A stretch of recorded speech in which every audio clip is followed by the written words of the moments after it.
My name is Dave Phillips and I represent DP Examiner LLC, and this presentation will regard the title commitment. Now, in discussing the title commitment, I think it's relevant to discuss the title insurance policy first, because the title commitment is designed to set a series of requirements that, once fulfilled, the insurer will be committed to insuring the transaction. So the commitment comes first. The title insurance policy is the end run. So I want to discuss in brief what the commitment leads to and what the ultimate product is. Now, first of all, what is insurance? Well, insurance can be described as the act of insuring property against loss arising in specified contingencies. Well, in the case of title insurance, what are some of these specified contingencies? Well, it protects against improper ownership. If you attain an owner's policy and it says that you are the owner of the property, that's exactly the essence of the title policy. If there are other individuals who own an interest of record that have never been conveyed properly into the chain of title, the title insurance policy will cover you in this regard. It protects against fraud or forgery in the chain of title, and this is a big one. We take the prior conveyances that are of record as being valid. We're assuming that the deeds were properly signed, that they were properly notarized, and that there was not fraud or forgery involved. If there was, the insurer will protect the insured in these instances. It protects against liens or encumbrances from prior owners. So when you come into title, or your customer comes into title, they want the table clean. They don't want any liens affecting the property. If there are liens that have not been discharged, the title insurance policy will cover you in this regard. And also it protects against lack of access to the property being insured. In a standard owner's policy, I'm talking about legal access, meaning that the owner does not have to trespass across another person's land in order to get to theirs. So those are some of the highlights of the title insurance policy. In title insurance, insuring against risk is really the same in any insurance policy across the board. If you look at medical insurance or car insurance, these insurance policies cover the insured in case of accident or personal injury or sickness, things like that. The interesting thing about title is title insurance covers a period from the date of closing back in time. So it ensures the insured that on the day they take title, that the property is clean, free of liens, and that they outright own it. Whereas medical insurance or car insurance are policies that you purchase for a contingency that may or may not happen in the future. And those are renewed usually annually, while a title insurance policy is paid, the premium is paid one time, and the policy is in place as long as the insured maintains a legal interest in the property. So that's a bit of a nuance and a bit of a distinction.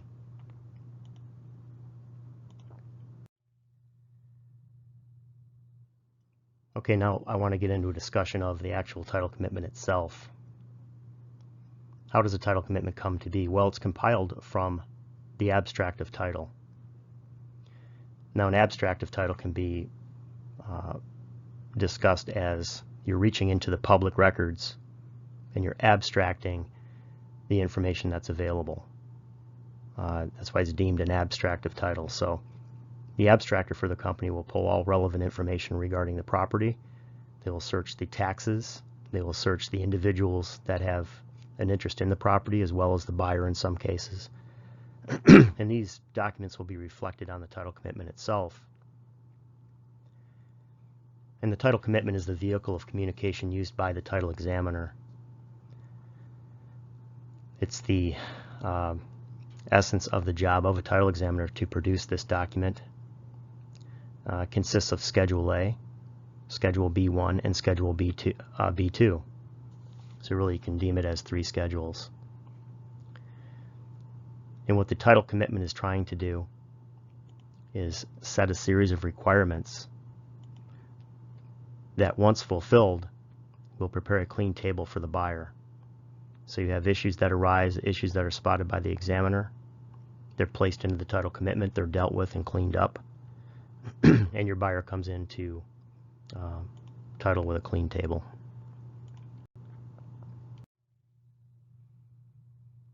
So let's discuss these schedules. We have Schedule A, which is the front page of the title commitment. And this will contain relevant information regarding the transaction, such as the property address, the effective date. Now the effective date, right here, this is a date set out by the Register of Deeds for the particular county in which the property is located. And this date is always going to precede, or usually precede, your current date. That's because this date reflects the documents that have been recorded by the Register of Deeds in full. In other words, let's say today is March 15th, and we have an effective date here of January 18 of 2017. There roughly would be 2 months behind the current date. I'm recording this in 2020, but this the date I'm using on this particular commitment is 2017, so I'm back in time a little bit. So it's not, they're saying that they have all their documents recorded through January 18 of 2017. That's the effective date. And then the policies to be issued.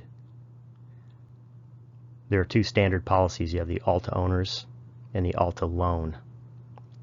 Depending on what side of the transaction you're on, or your agency is on, will depict which one of these are filled in. But here I'm theorizing that we have both sides.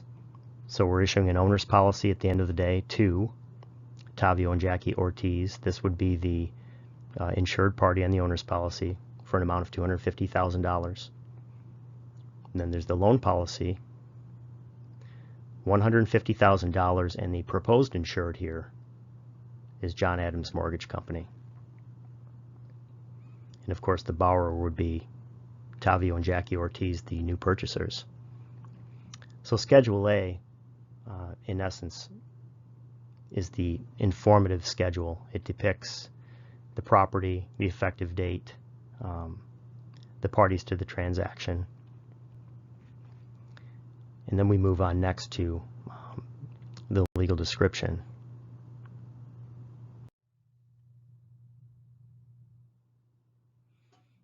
In the bottom half of Schedule A, you're going to find this section here on fee simple. Fee simple simply means who owns the land. In this case, we currently have Michael and Pamela McFarland, husband and wife. Now, these are the parties that are going to be selling to the Ortizes, so the examiner must get this right. Again, going back to the insured provisions of ensuring that you are the actual owner of the land. If Michael and Pamela were not the owners, or let's say there was an interest missing, the title insurer would protect the Ortizes in case of a claim. And finally, on the bottom of Schedule A, it will list the land referred to in the commitment. This is the legal description of the property being insured. This is critical for the examiner to get this right. This information comes from the purchase agreement, from the public records, from the vesting deed. The examiner matches this up throughout the transaction and makes sure that the proper parcel is being conveyed and insured. So that's the end of Schedule A. Again, to reiterate, Schedule A is the informative section.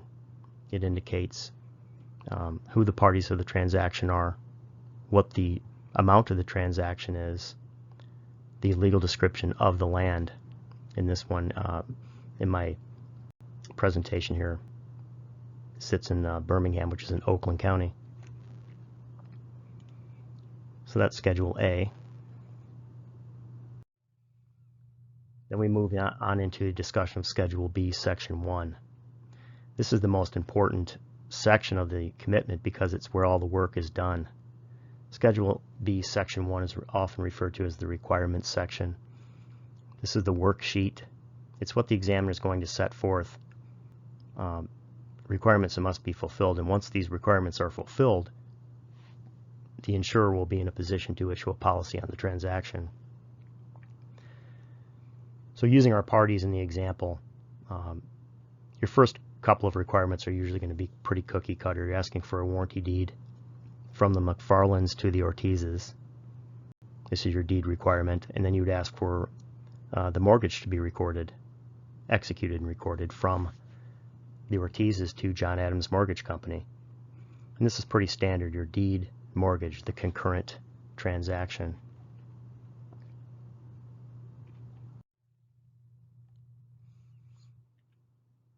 Now in Schedule B, Section 1, the requirements section, you'll almost in all cases see reference to a mortgage or a different sort of a lien that must be released before the transaction can be insured. So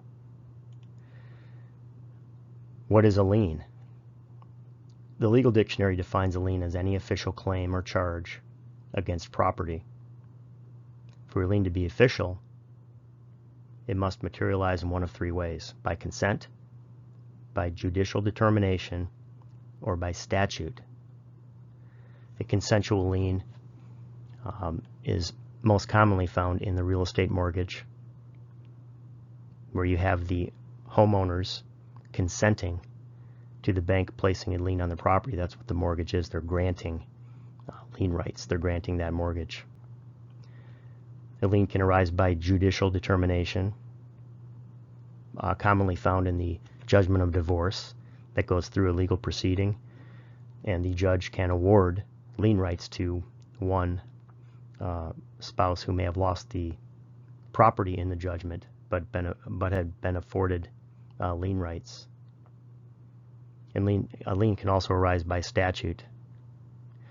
One that comes to mind is the construction lien, where if the paperwork is handled properly and the work is performed, the contractor or materialman can file a lien of record without having to go through the court system, because the statutes in Michigan provide for those lien rights. So a lien must arise in one of three ways to be official. Someone can't just tell you they have a lien on the property. It needs to arise in these ways. The title examiner finds these liens by searching the records through the abstract, review of the abstract, and liens a matter of public record. We raise it in the commitment and ask for its release.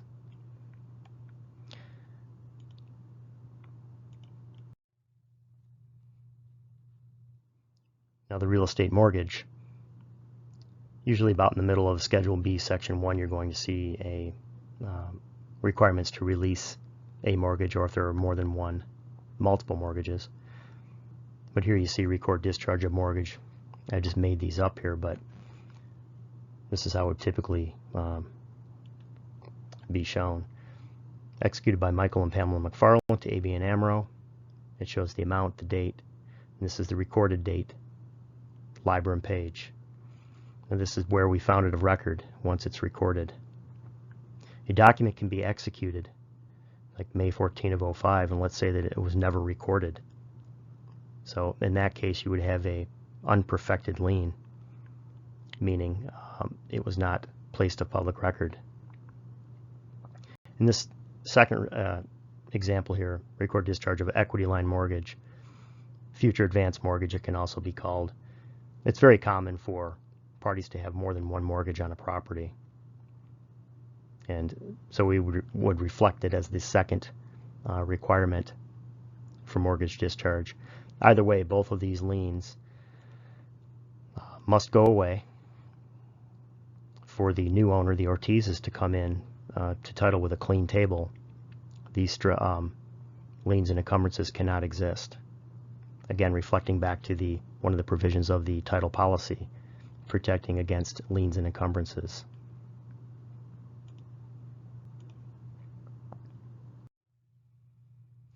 Another common lien is the federal tax lien. Now, a federal tax lien is good for 10 years. It expires after 10 years of recordation. There's actually some technicalities with when that expires, but from a title exam position, certainly a beginning examiner, I would simply take 10 years from the date of recording. In this, I'm speculating was filed against Michael McFarland. I'm completely making these up here. So the federal tax lien, in this case, we have Michael and Pamela in title. A federal tax lien will apply to the property if it's filed against one or other of the spouses or both.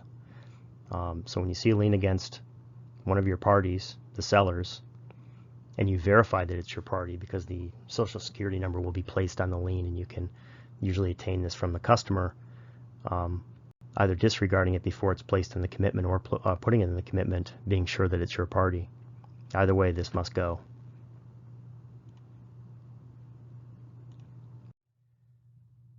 We also have the state tax lien. Now this is good or valid for 7 years from the date of recording, after which time it expires. What I mean by 7 years in this case, 10 years in the case of a federal lien, the lien expires. So it disappears. It's no longer effective against the individual or the property that they own. So it's referred to as a statute of limitations. And once it reaches that point, it's gone. So a state tax lien is good for 7 years. Again, we have the recorded date. Now in this case, in Michigan, what's interesting is for a state tax lien to be effective against property held as tenants by the entireties, we have Michael and Pamela McFarland as husband and wife in title. This state tax lien must be filed against both to be effective and to attach to the land. If it's filed only against Michael or only against Pamela, it would not attach. So that's a bit of a nuance with the state tax lien in Michigan versus the federal tax lien.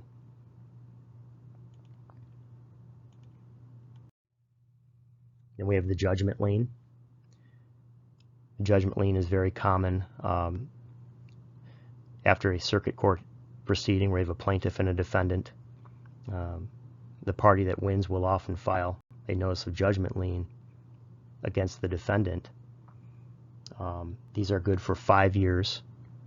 So again, the statute of limitations on this is 5 years from the date of recording of the instrument, or the nuance with this one is or when the underlying judgment expires, whichever occurs first. But for simplicity and beginning examiner, this is good for 5 years. And similar to the state tax lien in Michigan, the judgment lien must be filed against both spouses with property held in tenancy by the entirety for it to attach. If it's only filed against one spouse or the other, it will not attach to the land at that time. So something to keep in mind.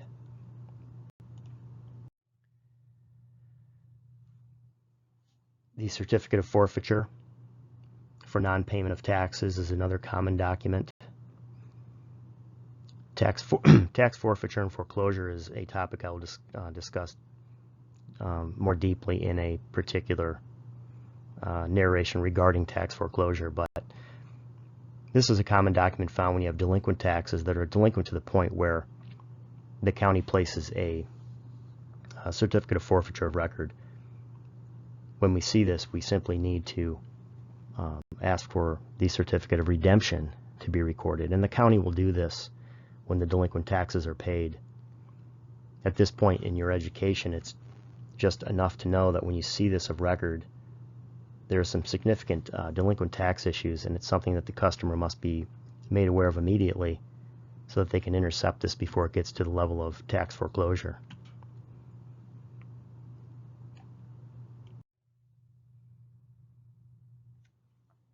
And typically at the bottom of Schedule B1 are the actual taxes themselves, the tax information currently on the property. And you'll see the property parcel ID number. These can come in a variety of formats and different commitments, but there's your tax ID number. And then we have really 2 seasons in Michigan. We have a summer and winter tax bill. And here I'm using a throwback commitment, but there's 16 summers paid, winters paid. And not often, but sometimes there'll be special assessments that affect the property that are collected outside of the normal tax billing. A so-called outside special assessment. And here I just put one: paving, 10 parts, 7 paid, 3 due. This is a very common setup for taxes. Some companies put the amounts due, some don't, because you're going to have to call for verification in amounts anyway, so I like to keep it simple. So that's Schedule B1. You're going to start with your deed requirement, ask for the recordation of a new mortgage, the purchase money mortgage. Then you're going to have the release of any liens or stray interests or complexities affecting the title, mortgages, state, federal liens, judgment liens, or delinquent taxes being paid, for the certificate of redemption being filed. There are a myriad of things that we'll be covering. This is just a introduction to the title commitment itself.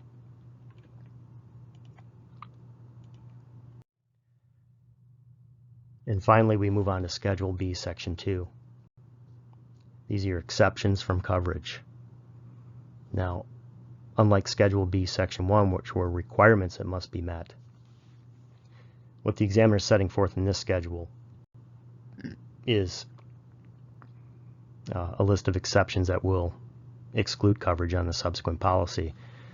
Now, the standard exceptions, which I've covered here, these have changed throughout the years. These aren't necessarily current. However, the effect for this presentation is fine because these are boilerplate exceptions. In other words, these will appear in the body of your title commitment regardless of your examination process. So this is standard exceptions are the exceptions that the underwriter is saying must appear in the Schedule B, Section 2. You cannot modify those whatsoever. And some of the highlights here, you have discrepancies or conflicts in boundary lines, any shortages in area or any encroachment or overlapping of improvements. This would be your so-called survey exception, matters of survey. Here you've got easements, liens, or encumbrances, which are not shown by the public record. And here you have the any lien or right to lien for services, labor, or material. This is the contractor, materialman lien, builder lien, however you want to label it. But these are standard exceptions. Now, these can be removed in the instance of documentation being submitted to the agency prior to closing, ideally, and sometimes not till at closing. But if the owner can execute an affidavit to the effect of satisfying these requirements, they may be removed, the so-called removal of standard exceptions. And we'll cover that more when you start to train in this process.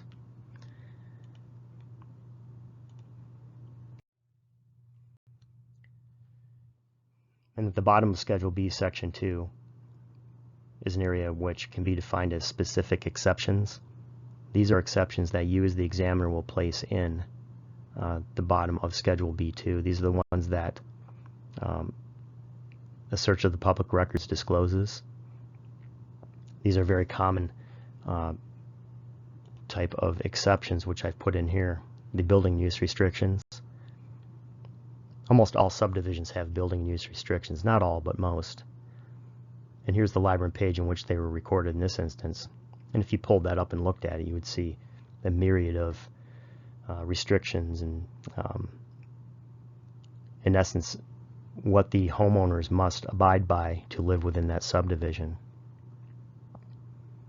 And then you'd have an easement here, for instance, easement for public utilities over the rear 6 feet, as shown on the plat. This is a very common specific exception in title commitments. Some have a more of a coverall, easements over the plat, easements per plat, things like that. You can have any sort of specific exception, any type of an easement, public utility easement, meets and bounds in case, maybe private road agreements. There are a myriad of things that you'll run into as a title examiner. I will cover subsurface interests in a later presentation, but those would be recited as specific exceptions. Oil and gas leases, for instance, severance of mineral rights, things like that. So there's plenty of learning ground here. This presentation was designed to give you an overview of the title commitment, what it is used for, and it all culminates in the closing, the clearing of the requirements, the customer agreeing to the exceptions placed on Schedule B2. Once that's all completed, the title policy is issued, the new buyer walks away with an owner's policy, and the lender walks away with a loan policy.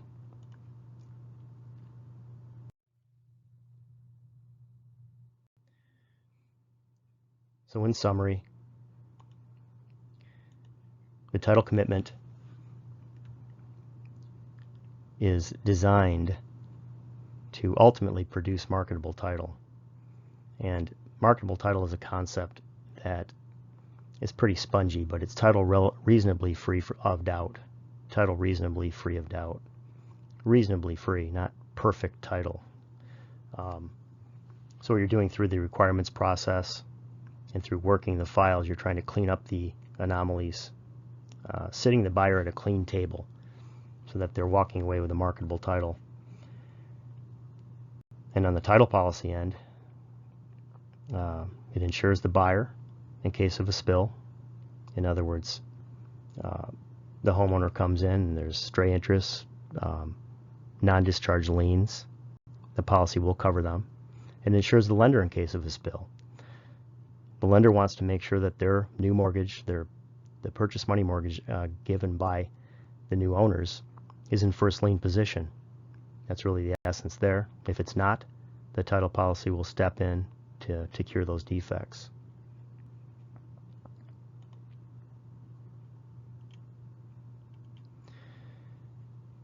So we've reached the end of the DP examiner discussion of the title commitment. I hope this helps to break the ice, and I look forward to working with you very soon.